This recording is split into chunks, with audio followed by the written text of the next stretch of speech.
All right, as I mentioned before, maintenance yesterday was a little bit lengthy. We apologize for anyone that was affected by that. These things can be tricky, so I'll get this information out there because maintenance did have to be extended twice yesterday to fix a critical issue that was found during testing. So sorry about that. It is really frustrating for us when we have a piece of, well, an update that needs to go out and we want to make sure that everyone can play it. And it's also frustrating for you because if you're sitting at home, or I know some people were saying, you know, this is the one day that they could play this week. Yeah. And so yeah, that sucks. sorry about it.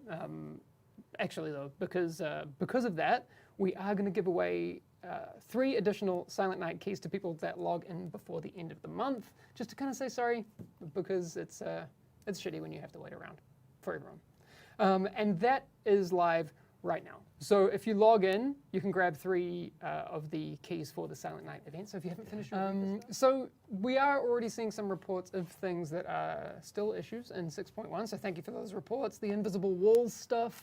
There's still reports of that. Please keep sharing with us where exactly that's happening for you, because we want to make sure that we fix as many instances of that as we can, as quickly as we can, because that's really frustrating for everyone. Apparently targeted loot behaving differently and not dropping as frequently before. We've heard reports of that. Yeah. I don't know if that's... We're investigating that. Okay. Yeah. The delayed delivery of apparel event keys for year 1 pass owners. It seems to fix itself after playing for a while, but we'll still keep investigating that, because if you have paid for that pass, you should be getting those apparel event keys. Crosshair is disappearing. Do you know anything about that? Seems pretty self-explanatory. I've heard that it is happening. Okay. No, but it's if you restart, of course, we know that it comes back, but that's not the intended case, obviously. So that's also being investigated as well. I think it's only when using the Slayer, right, and switching weapons, as far as I know. Right. I could be wrong in the details, so. Great. Clan caches are item level 350, which apparently seems to be a visual bug only, because the items inside the cache have the correct item level. If you have noticed that or are noticing anything different, please let us know. Cassie Mendoza, for those who don't know her just by her first name, and other vendors not having any items in the inventory for some players. I did see someone in chat was just saying, Thundershot saying, Cassie is broken for me on all 4 characters. I don't think you are the only one. Right.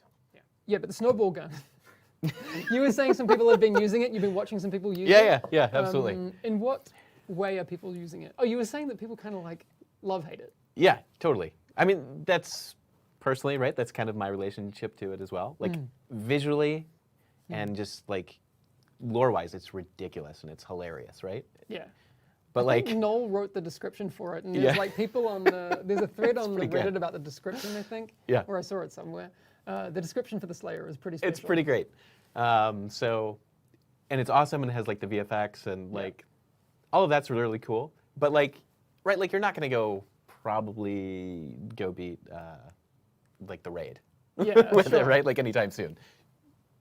If you take that as a challenge and you do it, that'd be super cool. I would love to know. So this, everything that you're seeing is from a work in progress build. None of it is final. Yeah. This isn't coming in episode 3. Right. We are working on things beyond that, and we wanted to kind of start sharing some of those things with you. Yes. Bruce, stop hyping it up. It's just a screenshot of the UI, but it's really cool. Yeah. Thank you, Bruce. Bruce is like in chat being the hype man. Let's take a look good at reference too. some of the UI improvements coming in a future update, because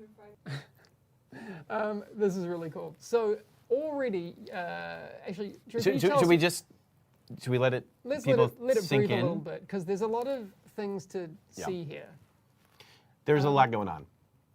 Well, or more realistically, there's a lot less going on. Yeah, and in a lot more straightforward manner. Yeah, which is really nice. So, first thing, I guess, if we want to talk through it. First thing you might notice, right? If you, specifically if you look over at that detailed panel, which, by the way, before we talk about this, this is taken from a development build, right? So nothing is final. Yeah. So you might see some placeholder text and some other things. So just as a disclaimer. Disregard values, stats. Exactly. So if you're worried about, oh no, this stat is lower than it should, yeah, this is a development build. So please don't mind that. But the first thing you might notice, number 1, there's a core attribute, and then there are 2 attributes. Nice. That's a big difference. Yes. Right? And that core attribute is offensive. number two, what you might notice is that, hey, we actually are showing roll ranges now. Thank you. You can see exactly how well rolled an attribute is, and you can see if you see skill damage, that is actually God rolled. Yeah, and focus, I really love. It's super, super, super cool. It's basically like Nemesis Light. Yeah, yeah. Yes. There's also, I mean, we're not going to go super deep on those types of design things. We'll have Frederick in here to talk about them. I've already asked him a bunch of questions about that. It doesn't, anyway, we're not going to go into the talent discussion right now. But it's already really cool to see that we have ways of looking at the UI differently. Yeah, totally. It's not just that though, because the UI is reflecting like actual game design changes as well. Yeah, that's right. I mean, hidden beneath that, right, are all sorts of changes to like the RPG, the way stats work, all of that stuff, right? Which we'll talk about, I guess, more in the future. We'll get that. We do have another one. Let's take a look at the other screenshot that we have that reflects some more UI things. This is Frederick cool. says, you say whatever you want. Thank you, Frederick. Okay, we'll come back to the whole weapon question in a second then. we'll So save it. you got some things there. You got the armor readout up the top. You've That's again right. got your core attributes and your other attributes, highlighting your max rolls. Yep, And then, I mean, if you missed it, composure on a chess piece. that's right. Hey, that's pretty cool. I think you might also notice, right, armor is, I forget how we displayed it before now, because we've been working so long in this. But whatever, I'll just say it. Armor is actually a flat value, as in the armor of that piece, not bonus armor, Okay, all right. if I'm making any sense when I say that. No, I think so. The question that I had on this, and I asked you this off stream, is given like our current system, you could add these UI things on top, but you'd still have the issue that if you have a high roll somewhere else, you'll have a low roll somewhere else. Exactly, that's how it currently works, like right? because we have the Because budget, the budget budgeting system. stuff. Exactly. Right? But and this was kind of, I guess, all that I really wanted to know Yeah. is that of all of those things that have variables, Yeah, can they on one piece all roll at 100 at max? absolutely. Great. God rolls are coming back. Yeah.